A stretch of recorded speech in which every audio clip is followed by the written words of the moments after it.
Olá, pessoal, tudo bem? Sejam bem-vindos a mais um episódio do Battistini Talks com a minha amiga Kátia Cristina Baldan de Freitas. Tudo bom? Comprido esse nome, hein? É chique, né, Bruna? É Tem chique. que chamar de Bruna. No Aeroméxico é Bruna. Kátia Bruna. Kátia Bruna. Você vê que doideira? E meu nome não tem Bruna. E por que vocês colocam um nome falso? Você vê, isso faz muito tempo, né? Já vou entregar agora a minha idade, né? Em 1990, eu entrei na Transbrasil. E lá era num call center, né? Então lá precisou mudar de nome, porque já tinha Kátia, já tinha Cris, Tina, Kate. Mas, gente, qual o problema? Lá, então, naquela época era assim, né? No call center não podia. Então, ter pessoas com nome iguais. Então, a minha chefe, na época, trouxe uma lista de nomes para eu escolher. E aí, tinha vários, eu não gostei de nenhum. E eu comecei a atender como Freitas. E ela me chamou e falou assim, olha, isso tá esquisito, fica uma coisa meio masculina. Freitas é estranho, né? É pesado, né? Não fica aquela coisa cordial que a pessoa vai ligar no Transbrasil é brasileiro, né? Então, ela não existe mais. Não existe mais. Era brasileira. Fechou. Foi a primeira companhia aérea que eu comecei a trabalhar. Isso em 1990. E aí eu escolhi esse nome, porque eu achava que eu ia colocar o nome da minha filha ou no meu filho de Bruno ou Bruna, por causa da Bruna Lombardi, que eu achava ela maravilhosa. Jura que você escolheu Bruna por causa da Bruna Lombardi? Juro. Mas ela tá linda ainda. Sim. E aí eu fiquei com esse nome por muitos anos, mudei de empresa e as pessoas continuavam me chamando de Bruna, então ficou. E aí hoje em dia o pessoal que me conhece como Kátia, outros me conhecem como Bruna. Mas na aviação como um todo, né? Era comum fazer isso antes. Não, ainda existe. Muito em comissariado. Alguns comissários mudam de nome ainda. Mas isso está cada vez menor. Assim. Mas isso é para quê? Porque vocês eram perseguidos, alguma coisa assim? Não, nada a ver. Sequestro? Era justamente para quando a pessoa ligasse novamente, ela falava assim, conversei com a Kátia, conversei com a Bruna. Então, você sabe, não existia gravação das ligações, né? Então, como você não tinha como rastrear com quem tinha sido conversado, negociado aquele preço, negociado aquela reserva, você tinha aquela identidade. Então, todo mundo que tinha falado com a Bruna tinha negociado comigo. Então, era isso. Aí você passou... Vamos lá, conta um pouquinho de você. Ai, vamos desde bebezinho? Não, aí não, porque vai dar uma longa história. Mas eu quero que você me conte, assim, um pouquinho da sua juventude e como foi hoje se tornar, né, a CEO, a diretora-geral da Aeroméxico no Brasil. E recentemente você estava cuidando da América Latina, né? Sim, eu estava cuidando de alguns países. De alguns países. Me conta um pouquinho antes. Vamos falar um pouquinho antes da Transbrasil. Tá legal. Você teve alguma coisa a ver com a Riviera Travel? Não, né? Não. Trabalhou em alguma agência de turismo? Não, nunca trabalhei em agência de viagens. Viagem, desculpa. Não tem problema. Começou assim. Quando eu tinha 15 anos, eu já sabia o que eu queria fazer. Eu queria trabalhar em companhia aérea, eu já tinha essa convicção. Meu pai me levava para passear no aeroporto de Congonhas. E eu amava, eu achava que eu ia trabalhar naquele ambiente. Eu achava que era aquilo. Com uns 15 anos? Aos 15 anos. Eu tive a fortuna de saber, aos 15 anos, o que eu queria fazer. Minha mãe não deu muita bola. Minha mãe queria que eu fosse trabalhar em serviços administrativos, me colocou para fazer datilografia, aquelas coisas que a gente... Nossa, eu fiz datilografia. Que eram comuns daquela época, né?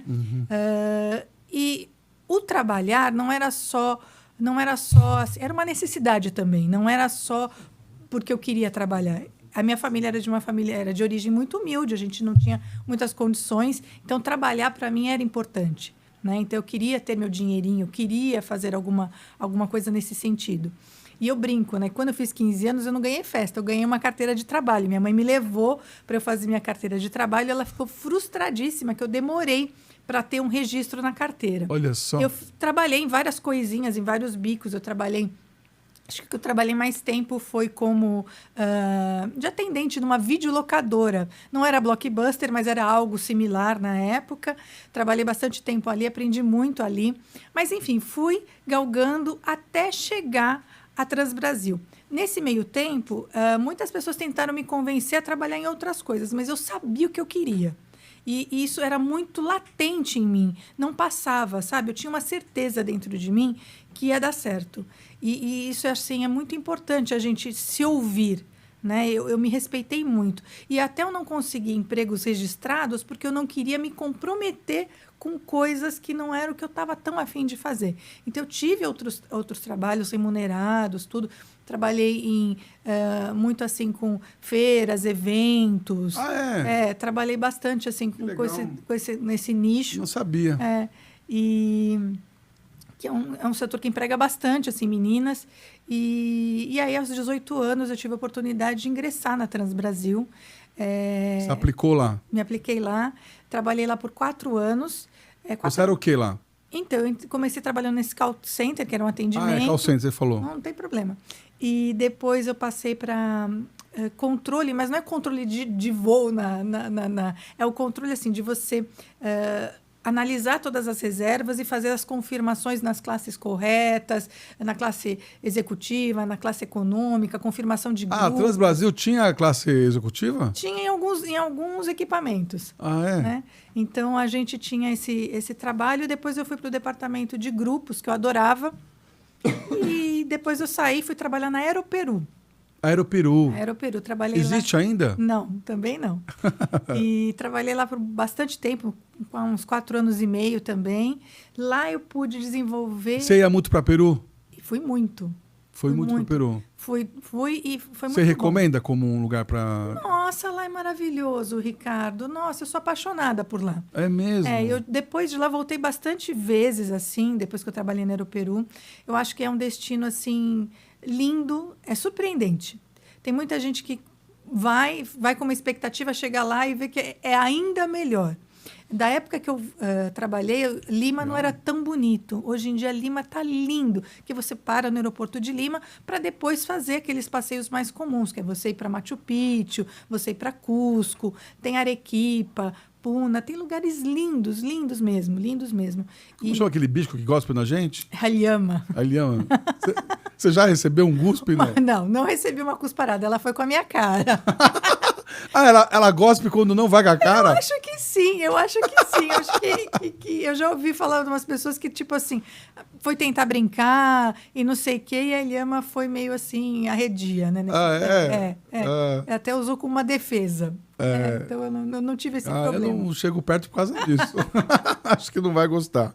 Não, você é muito simpático, não tem como ela não gostar de você. Você que é querida.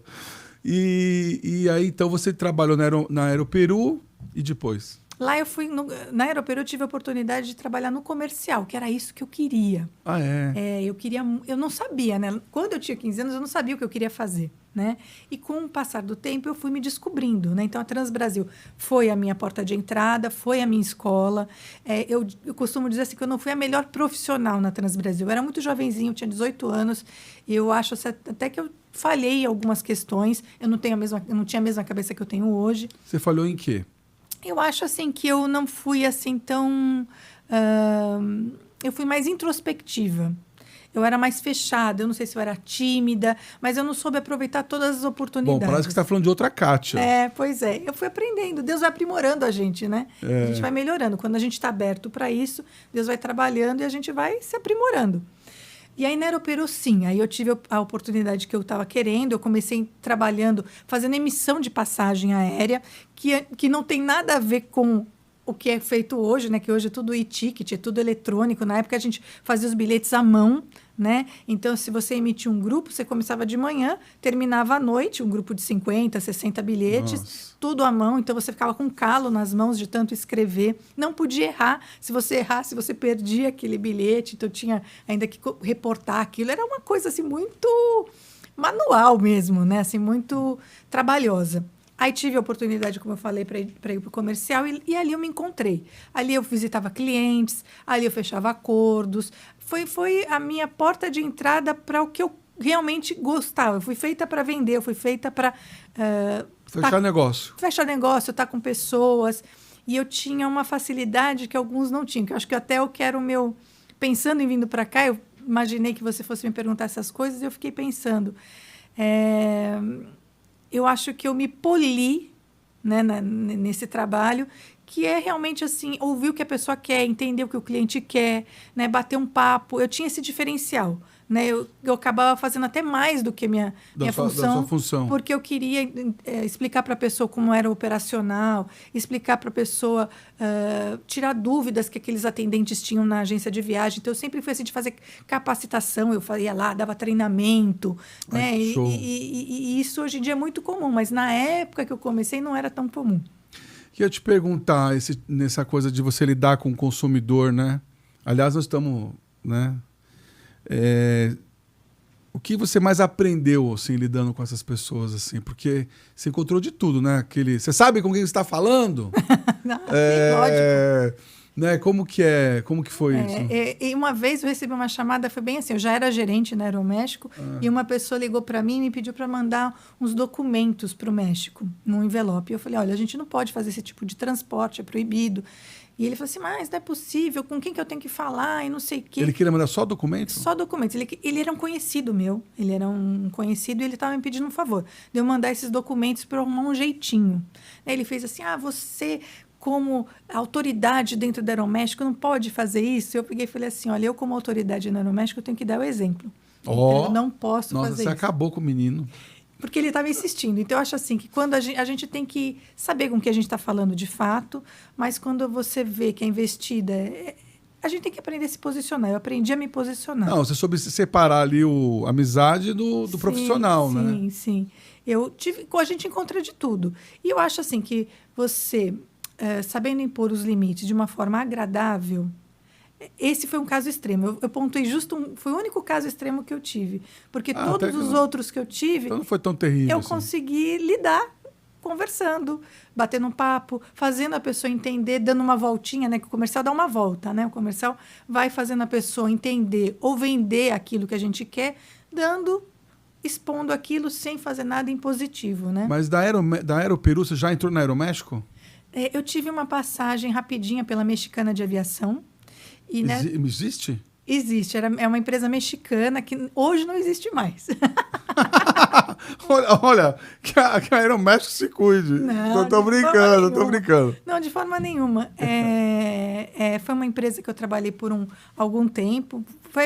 Todas as empresas que eu trabalhei, eu fiquei bastante tempo. Então, na Transbrasil eu fiquei 4 anos e pouco, na Aeroperu também 4 anos e pouco, e na Mexicana eu fiquei 8 meses. O que aconteceu? Eu saí da Aeroperu e fiquei eu fiquei um tempo fora do mercado. Eu tentei fazer outras coisas. Não deu certo. Eu tive uma ilusão que eu consegui vender outras coisas. E eu tentei sair, não gostei. Vender outras coisas o quê, Kátia? Sei lá, o negócio é vender passagem. Eu também acho. Mas a gente tem que experimentar para a gente saber se vai rolar. Não, falando sério, você queria vender o quê? Eu tive uma proposta na época que foi bacana, interessante financeiramente, mas não era o que eu queria, né? Tá. Então, eu descobri isso depois que eu fui lá, fui tentar entender, tal, não deu certo, eu saí. E aí um ex-diretor meu chamado Luiz Augusto me chamou para trabalhar na Mexicana. Ele já tinha trabalhado comigo na Aeroperu, me chamou para trabalhar com ele na Mexicana, só que eu ganhava muito pouquinho. Nossa, eu lembro até hoje que eu ganhava R$1.000. Você acredita que eu lembro até hoje do meu salário? Mas era reais na época? Já era real. E aí, na época, era bem pouquinho. Mas eu aceitei uma que eu gostava muito. Tinha o quê? 17 anos? Não, pelo amor de Deus, não. Eu já tinha bastante tempo de aviação. E eu queria... Depende do ano, né? R$1.000, de repente, era tipo 5.000 hoje. Eu queria voltar para o mercado, né? E aquela ele abriu as portas de novo para mim, para eu voltar ao mercado. E eu fiz o melhor que eu podia. E era um escritório de representação, ele representava a Mexicana e representava também alguns hotéis. Eu adorei também trabalhar com hotelaria. Na época, eu nunca tinha trabalhado com hotéis, então comercializei os hotéis para ele, hotéis que ele tinha, era tudo relacionado ao México. Então, era uma cadeia de hotéis mexicana, aliás, 2, e a gente fez contrato com vários operadores de turismo. Eu amei fazer isso. Que legal. Mas eu estava visando a Aeroméxico, porque eu sabia que a Aeroméxico ganhava mais. Estava de olho. E aí teve eu tinha uma colega minha que na época era a gerente da Aeroméxico na época, chamada Gabriela Cavalheiro, excelente. Eu fui falar com ela, falei, Gabi, queria trabalhar na Aeroméxico. Ela falou, não, lá tem um japonês que não vai com a tua cara. Eu falei, não vai com a minha cara? Ele nem me conhece, como que não vai com a minha cara? Não, eu acho que você não faz o estilo dele e tal. Eu falei, bom, beleza, tudo bem, né? Papo estranho. Não, ela conhecia ele bem, viu? E ele era bem cri-cri. Ele é o quê? Ele era diretor? Ele era diretor. E aí, japonês, diretor da Aeroméxico. De japonês, diretor da Aeroméxico. E aí, teve uma oportunidade de eu fazer uma apresentação. Tinha uma agência de viagens que fazia um evento grande todo ano, onde ela fazia o lançamento dos produtos. E tinha umas 300 pessoas no evento, e eu tive a oportunidade de falar, né, sobre os produtos da Mexicana de Aviação e da hotelaria que eu representava na época, através desse escritório que eu trabalhava. E eu cheguei lá, eu fiz a apresentação mirando esse japonês. Olha. Fiquei lá olhando, eu já fui com toda a estratégia pensadinha, deu muito certo, foi muito bacana, porque ele sentou na frente, como eu tinha imaginado, Ricardo. Eu fiquei em casa ensaiando a apresentação, pensando nele. Tem da dona Kátia. Total! Aí sentei olhando para ele e fiz toda a apresentação assim, falando assim, não, ele vai gostar, como que ele não gosta de mim? Ele nem me conhece, como que pode não gostar? Ver que ele ouviu alguma coisa do mercado. Né? Aí peguei, fiz a apresentação e ele naquele mesmo dia, ele foi conversar com o Luiz Augusto, que era o meu chefe na época, e negociou meu passe ali mesmo. Eu nem sabia. Quando eu cheguei no escritório... Mas aí, peraí, eu tô curioso. Que foi... O que eu fiz? Não, nessa apresentação, o que foi essa apresentação? Eu falei dos produtos que a gente... Porque isso que é legal para o pessoal que está assistindo o podcast... são insights legais, assim. Sim. Você fez uma apresentação do quê? Falando de você, foi um marketing pessoal? Não, foi puro do produto. Eu falei só dos produtos, mas a forma que eu me posicionei, a forma que eu falei dos produtos, a forma que eu me saí também. Sabe? Pode falar um pequeno palavrãozinho aqui? Pode, a gente põe um pi. Não! O que aconteceu é o seguinte, eu estava falando de um destino que chamava Punta Cancún, que era uma região onde ficava o hotel. E na hora de falar, eu fiquei um pouquinho nervosa. Eu falei, puta Cancún. Aí, nossa, foi aquela risada toda. Eu fiquei super sem graça, né? Ele deu risada. Ele deu risada e eu consegui me fazer entender. Eu falei assim, olha, pessoal, desculpa. É que o lugar é super legal, né? Então você saiu. Né? Eu falei, é tão legal que eu consegui me sair. E aquilo foi divertido, todo mundo riu. Foi uma coisa bacana, foi uma falha. Mas a forma que eu me saí daquilo... Entendi, ficou descontraído. Ficou descontraído, me ajudou. Super. E o que eu achei que eu pudesse ter arruinado, porque me falaram que esse japonês era todo sério e tal, consegui me sair bem. Nesse mesmo dia, eles se conversaram, eu não sabia. Quando eu voltei para o escritório, meu chefe me chamou na época e falou assim, olha, o japonês lá da Aeroméxico quer falar com você. Olha. Ele gostou muito do jeito que você fez a apresentação hoje, e eu agradeci muito a Deus, porque, de fato, eu tinha feito com maior amor, falando sobre a empresa que eu estava trabalhando, mas eu estava de olho no japonês, que eu queria ganhar mais. Eu achava que eu ia ganhar mais, realmente. De fato, eu fui ganhar bastante. Assim, na época era uma diferença boa. Fui trabalhar com uma pessoa maravilhosa. Esse japonês trabalhou comigo 20 anos. Nossa. O nome dele é Lúcio Yamashita Fuji. Foi meu mentor. Olha. Um cara incrível. Eu tenho mentores japoneses também. Ele foi sensacional. E com a Gabi. A Gabi foi minha chefe direta por muito tempo. Gabriela Cavalheiro, uma pessoa incrível. Me ensinou muito, ela sabia muito de marketing. Aliás, eu fiz marketing por causa dela. Eu tentei fazer outras faculdades antes, não tinha dado certo. E aí eu me formei em marketing de ver como ela se desempenhava, eu queria aprender mais. Ela foi uma pessoa incrível, me ajudou muito. E esse senhor... Fuji. Lúcio Yamashita Fuji. O senhor Fuji, ele se aposentou já? Então, na pandemia, a pandemia foi uma loucura para mim. Na pandemia, ele saiu da empresa, né? Desligaram ele.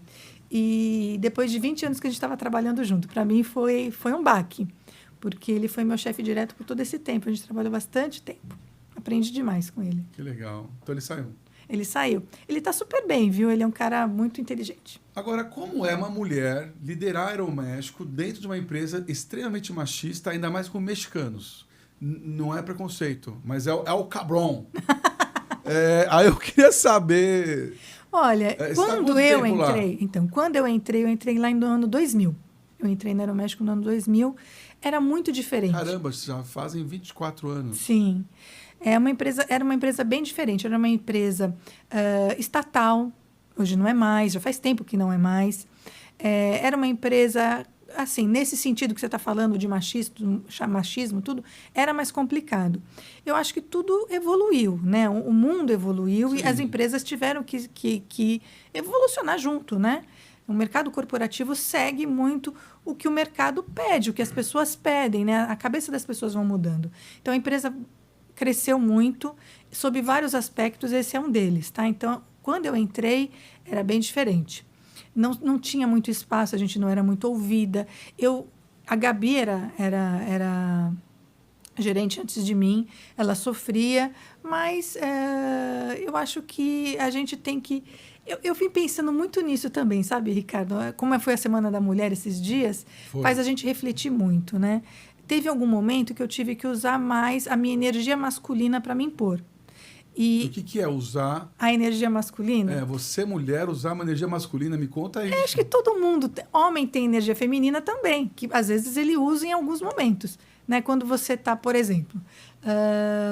Nossa, essa é nova para mim. Não é novo, não, Ricardo. Você está criando um negócio Não, aí. De jeito nenhum. Olha, eu vou explicar então de mim, depois eu explico de você. Né? Então, por exemplo, a energia de você... Por exemplo, eu sou super competitiva. Isso é uma energia masculina. Então, a competição é uma energia masculina, que às vezes eu aciono... Tá. Você acha que é só o homem que é competitivo? Não. Imagina, isso é coisa de mulher. Não.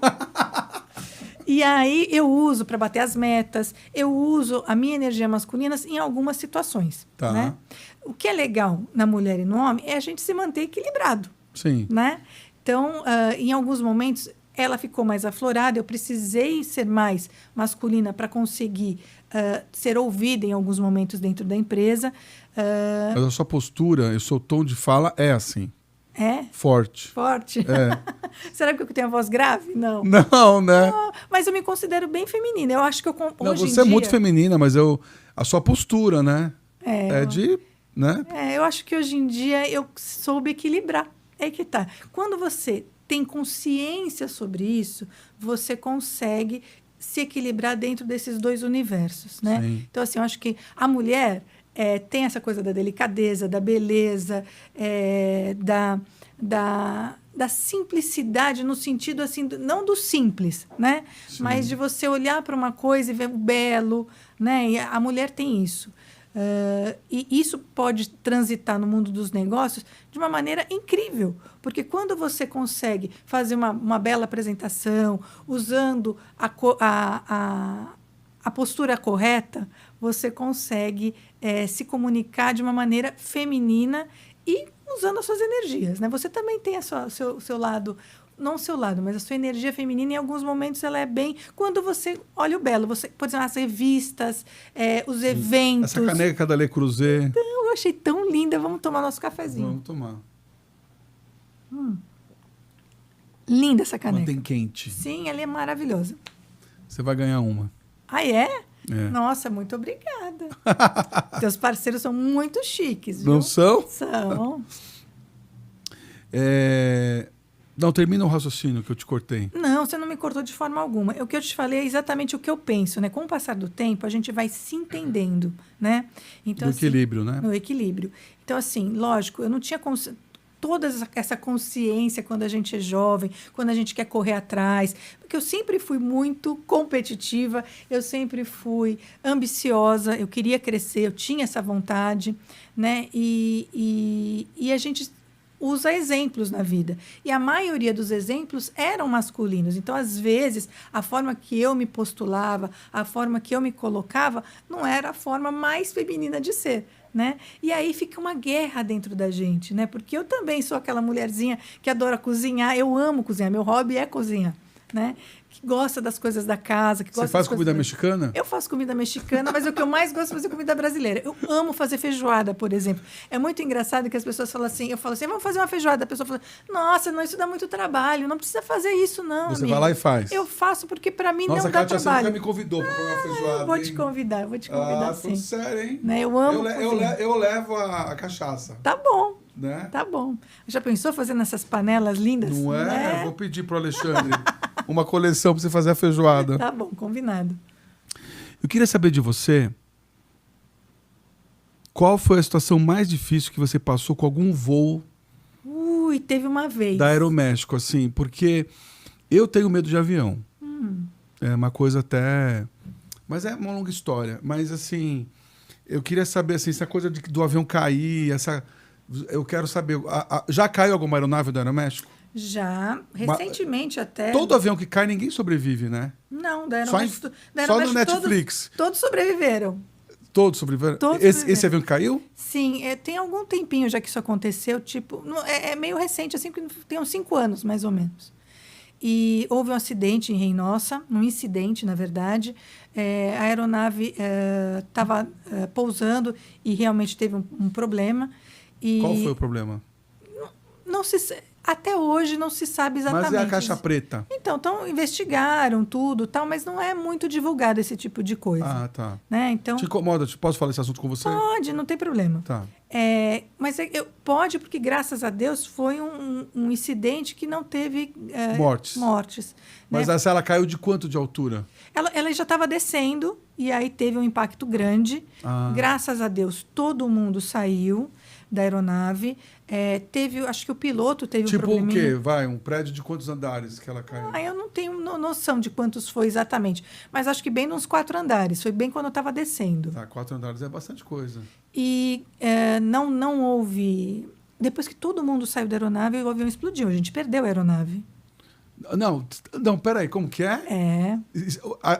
Saiu todo mundo e o avião explodiu? Sim, depois que todo o avião foi evacuado. Mas foi evacuado em quanto tempo? Foi tudo muito rápido. A gente faz treinamento constante. Eu não sou comissária, tá? Sim. Mas, mesmo a gente não sendo comissário, a gente recebe treinamento. Então, alguns funcionários-chave recebem constante treinamento. Então, vamos supor que houvesse um problema sério, tá? Um problema mais grave. A gente tem uma turma que chama Care Team. Então, a gente é acionado em qualquer lugar que a gente esteja no mundo para a gente ajudar a apoiar as famílias, apoiar a situação que for. Então, eu posso, por exemplo, Deus nos livre e nos guarde de qualquer mal, mas se caso acontecer alguma coisa, eu posso ser acionada para ir para um país que não é o meu, para poder ajudar os familiares, para poder ajudar a própria empresa. Então, a gente recebe muito treinamento. Né? Mas assim, eu costumo brincar, né, nesse sentido que às vezes andar num elevador dá mais problema que você andar no avião. Eles são super... que quando acontece a chance de ser um incidente, como foi o caso do Aeroméxico, no caso do Aeroméxico foi um incidente, porque não houve nenhum ferimento grave, não houve nada. O avião foi evacuado, mas depois que todos saíram de perto, a aeronave pegou fogo. Né? Então, mas é que tudo é muito... Você já passou algum susto? Eu nunca passei susto. Comigo, não. E olha que eu viajo bastante. Imagino. Nossa, eu viajo bastante. Você não para no Brasil. E graças a Deus eu nunca passei nada. Muitas pessoas falam que tem medo, tudo, porque é algo que a gente passa assim. Se acontecer... É difícil de sobreviver. Mas eu gosto de ver o outro lado da aviação. Eu gosto de ver esse lado mágico de você dormir. Você acorda aqui no Brasil, você embarca acordado e acorda em outro país, né? Você foi para o Japão recentemente. Né? E não é incrível? É incrível. Eu acho que isso que é a magia da coisa. Vamos pensar coisas boas. Né? Eu acho que é isso que é o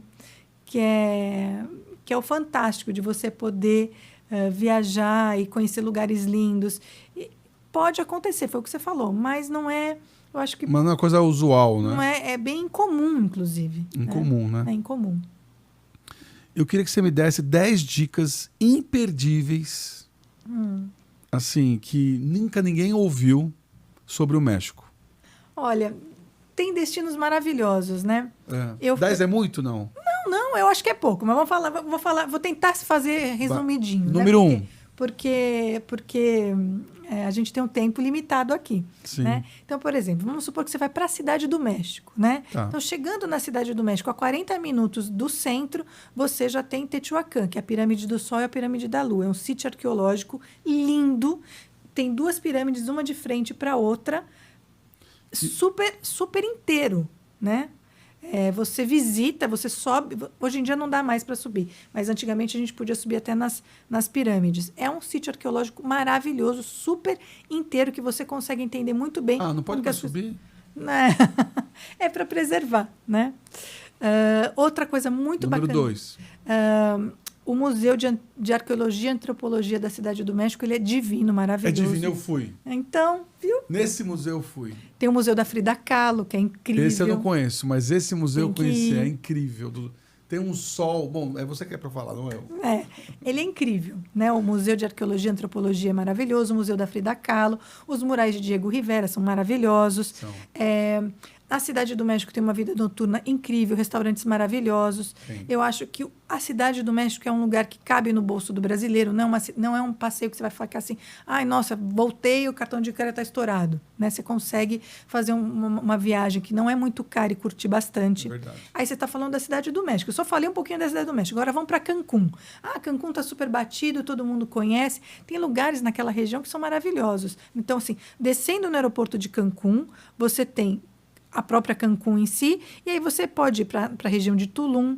Tulum, que as pessoas falam muito, também tem um sítio arqueológico, uma pirâmide, que é de frente para a praia. Eu brinco que os maias não estavam de brincadeira e já fizeram logo o primeiro resort.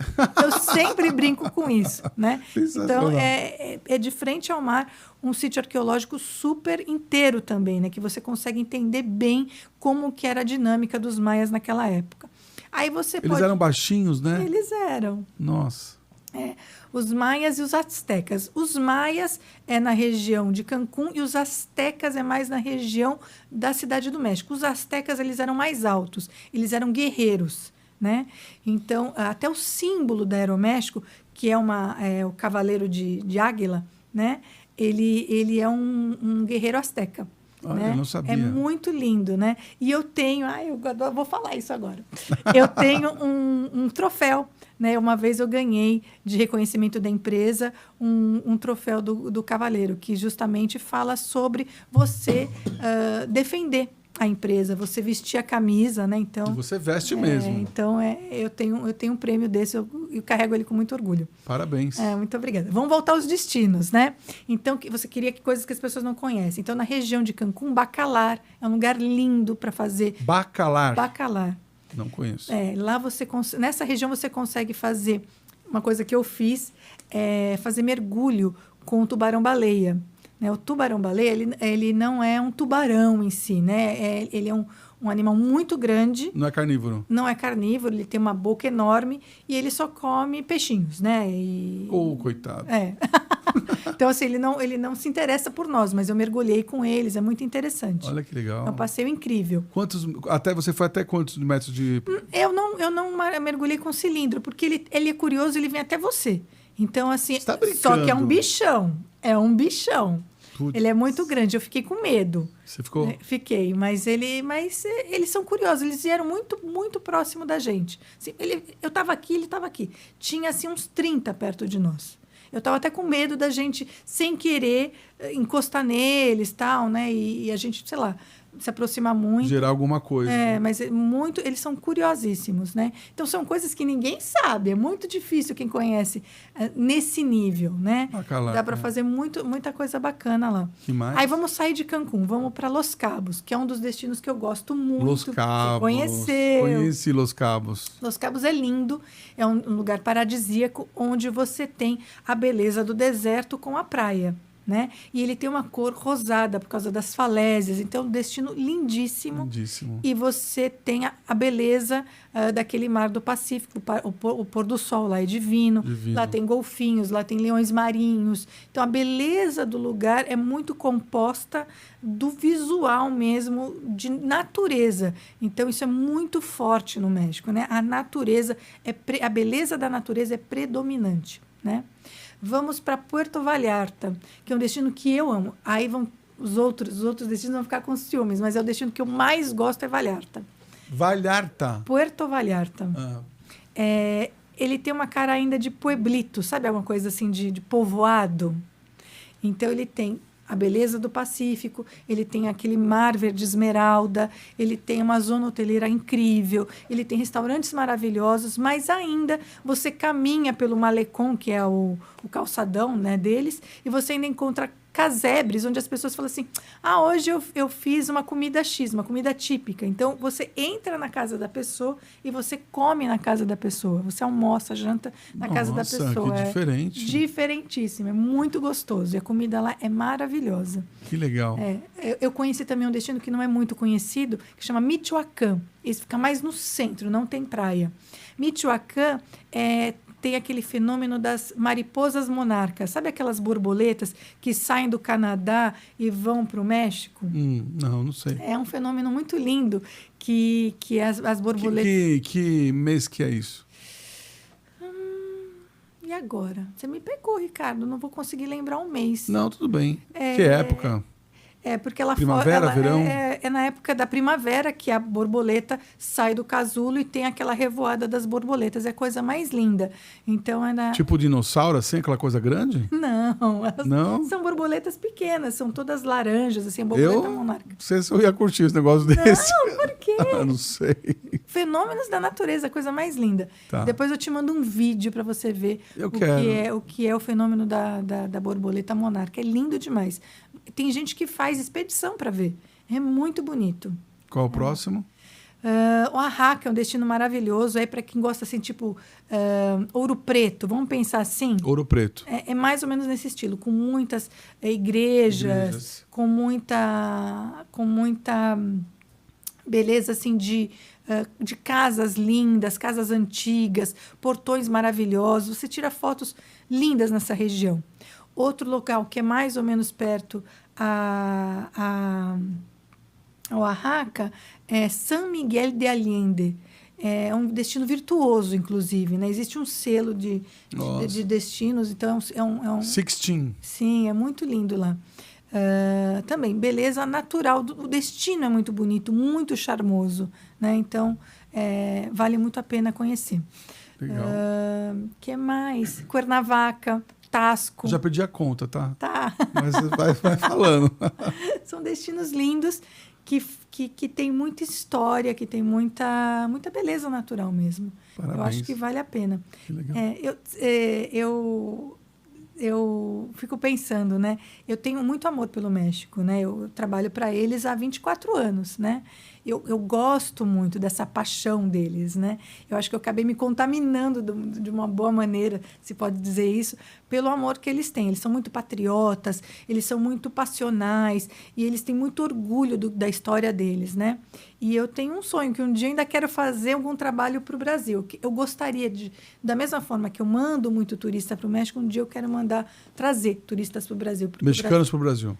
Ou mexicanos, ou turistas. Nossa, o Brasil precisa desse apoio. Eu acho que o Brasil também é muito lindo. Muito lindo. Tem uma força da natureza muito grande. Sim. E não é muito explorado, né? Então, é um sonho. Esse é um sonho ainda que eu não realizei. Um dia eu ainda quero fazer algum trabalho para o turismo brasileiro. Kátia, por que você se tornou evangélica? Ixi, a minha história com Deus comecei pequenininha. Desde pequena? Como é que foi isso?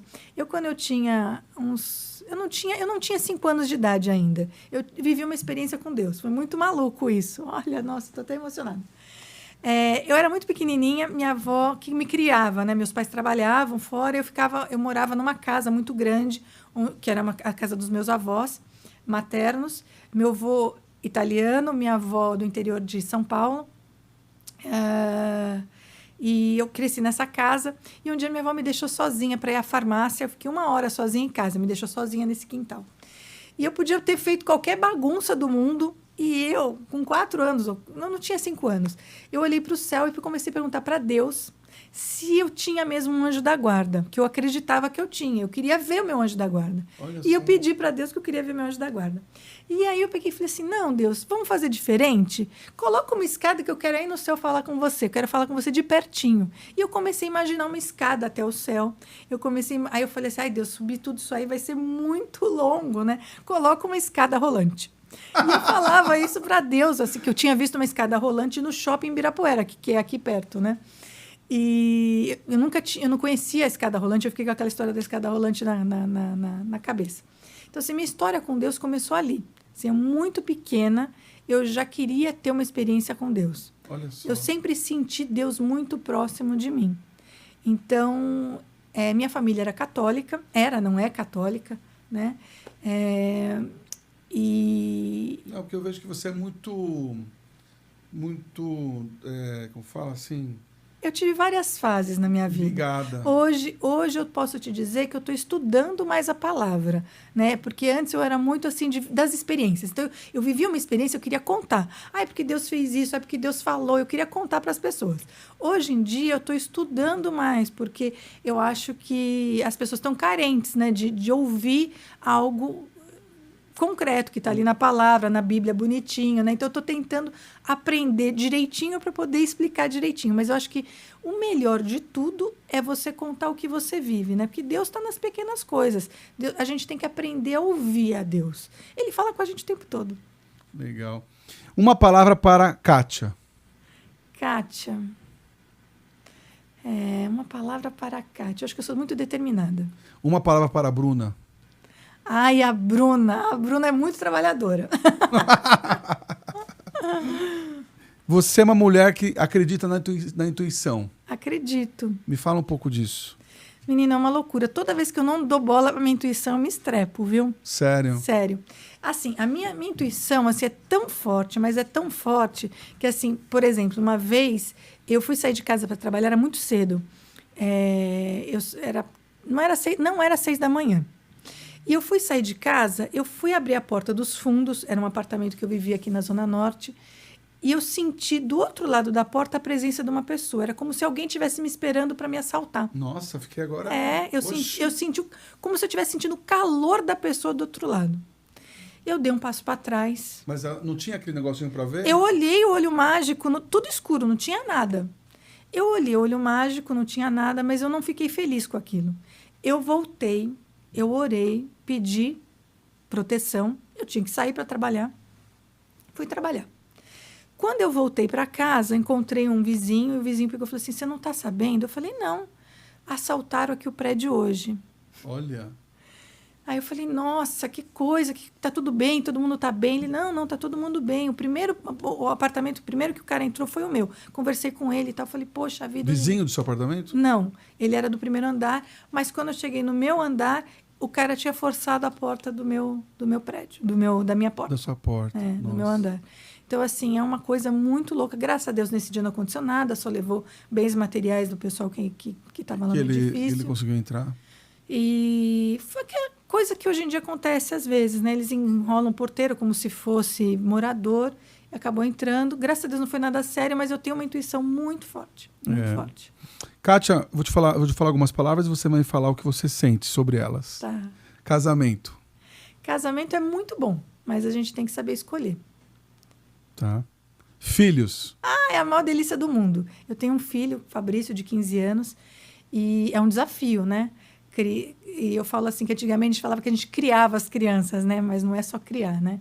A gente tem que educar muito bem. Voltando para o casamento, quais são os critérios seus hoje para escolher? Então, para quem não sabe, eu sou divorciada. Eu me divorciei mais ou menos estou indo para o 3º ano, acho que, do divórcio. Eu sou meio ruim com data, sabe? Mas eu estou indo para 2 anos, 3 anos de divórcio. Nossa, já passou tudo isso? Passa, é rápido, foi na pandemia. E assim, o que a gente tem que fazer é analisar muito bem, assim, rotinas, valores, conhecer muito bem a pessoa antes de você dar os passos que devem ser dados, né? Então, assim, eu acho que as pessoas hoje em dia se jogam muito de cabeça. Eu estou falando por mim, porque eu já fui jovenzinho, eu também me joguei de cabeça, eu também aproveitei de formas que não eram as mais certas, no meu ponto de vista, e eu acho que as pessoas precisam se conhecer melhor. Certo. Né? O que você pensa da sociedade de hoje? Da sociedade de hoje? Eu acho, assim, que a sociedade de hoje é a mesma que eu quando eu era criança. Eu sempre me olhava para as coisas e ficava muito indignada. Eu acho que tem pessoas muito legais, muito bacanas, que fazem coisas incríveis, e tem pessoas que não fazem. E a gente tem que saber com quem que a gente vai se aliar. Boa. Bom, eu já sei qual que vai ser a resposta, mas eu vou arriscar. Um lugar. Ah, meu Deus do céu. Um lugar... Aliás, quantos países você já visitou? Eu nunca fiz essa conta. Olha, eu vou te falar uma coisa. Eu não gosto de fazer essas contas porque eu não gosto de me exibir.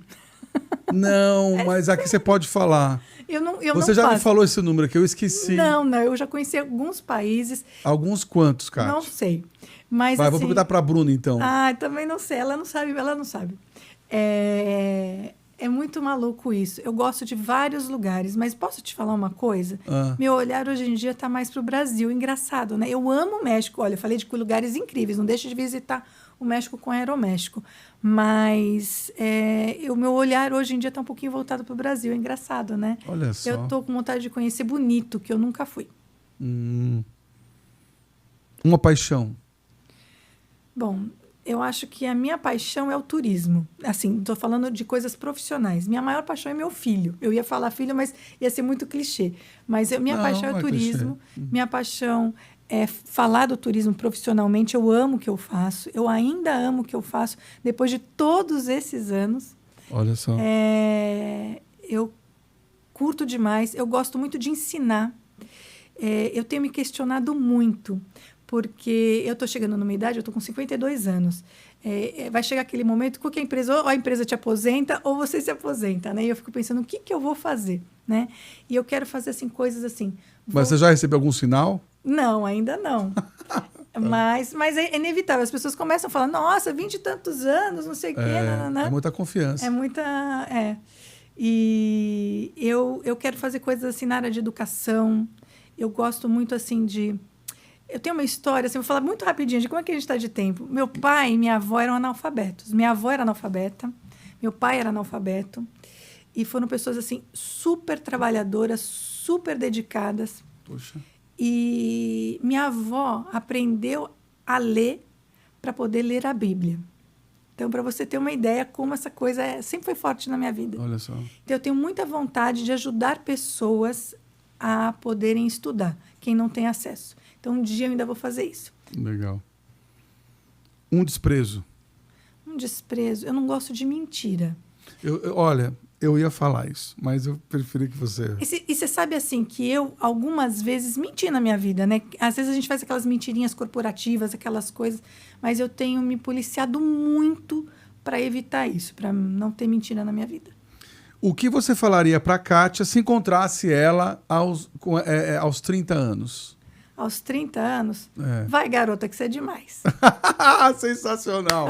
Kátia, queria agradecer a sua presença. Dá um presente aqui da Le Creuset, uma coleçãozinha. Meu Deus do céu, das muito obrigada. xícaras. Amei. A sua presença. Muito Obrigado, obrigada. viu? E voe de... Aeroméxico. Um beijo. Beijo.